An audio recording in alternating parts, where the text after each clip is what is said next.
Good morning, everybody. So this is tip number 2 when you're doing color sanding and polishing. We've got a really cool Chevelle here. A lot of the cars that have been done in the last, last 20 years, I don't think people looked at details back then the way that, if you're getting into this market, they're really going to look at details. And this customer had bought this car, but the stripes were done wrong. So we took all the paint off and redid these stripes. Really, really important to get all your measurements correct, and we talked about that in some other videos. Now we've got it base coated with 2 colors, and we're going to start to do color sanding and polishing. How do you do this? And what grit do you use first? Well, you have to determine what kind of paint job you're doing. Nice driver, something that you can drive to Cars and Coffee. I don't want to see any orange peel. But there is another level that is quite a bit higher than this level for doing color sanding and polishing. And that entails a completely different type of paint job.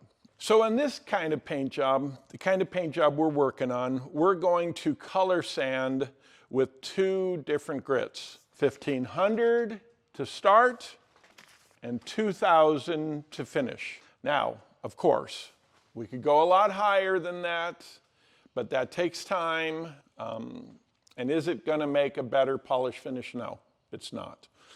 When we're doing the super high-end paint jobs, it entails 2 complete clear coat productions. And we'll do another video on that. Those are very, very expensive paint jobs.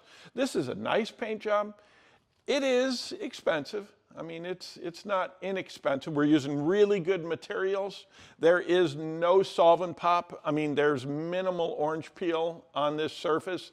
But all of that is, just the talent that you have. None of that is going to make a big, big difference on the finish of this. What we're doing here, to the color sanding, 1500 and 2000, by doing this and by learning this, you can take a mediocre paint job, a real showstopper that is super glossy and shows off what you were capable of doing, even if you got a lot of orange peel in it. So the first step, 1500, there's no need to go any further than 1500 on this type of paint job. On the other kind of paint job, we're going to go much, much deeper. But if you don't have enough paint on the surface, your paint job is going to fall off the car. So don't think that you can get into those super, super high level paint jobs without changing everything about that paint job. And that goes from starting with bare metal or bare fiberglass or bare carbon fiber, and then building what we call a sandwich out of all those materials, and then you start the color sanding and rubbing process. On this type of paint job, you only need to use 2 grits, 1500 and 2000, to achieve a very, very nice finish that anybody would look at and really, really like. We're going to use a block. Obviously, you can use any kind of block you want. You've seen this block in all the paint stores. You can buy it online. It's a great block. It works good. Can we get into harder blocks? Yes, we can. But on this type of a paint job, we didn't build this type of a paint job into using anything better than this block. This is a great, great block. So again, water.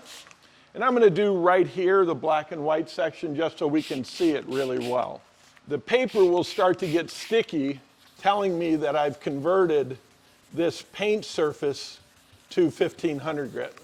It actually starts to get really tight to the surface. No noise. You probably hear there's somebody pressure washing across the street. I hope that noise isn't coming through too loud. Okay, let's look at that. That actually looks pretty good as far as flatness goes. There wasn't a lot of peel. This has already been double clear coated. There's really no edge from the stripe because it's double clear coated. So that looks really good. We've converted this whole area. You can see a little bit of orange peel around the edges where we didn't sand yet. But right where we sanded, it's very, very nice and flat. So now what we need to do is we need to convert 1500 grit to 2000 grit so we can buff it out. Again, block, wrap the paper tight, use a lot of water, and convert those 1500 grit scratches to 2000 grit scratches. Back and forth, straight line scratches, never in a circle. You need to be able to see the difference between the rotary pad mark that you're going to get with the wool pad and the polish and the straight line scratch that you get with sanding. So you want to be able to tell the difference when you're buffing.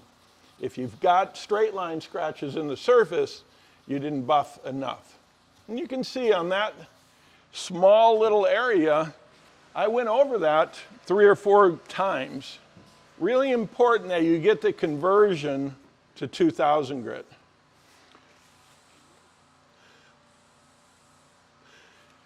You'll see it's a little bit shinier with the 2000 grit. There's no need to go any further. This 2000 grit will come out very, very easy using Ceram-X polish. So now we're going to do the rest of the hood and then start the polishing process for the next video.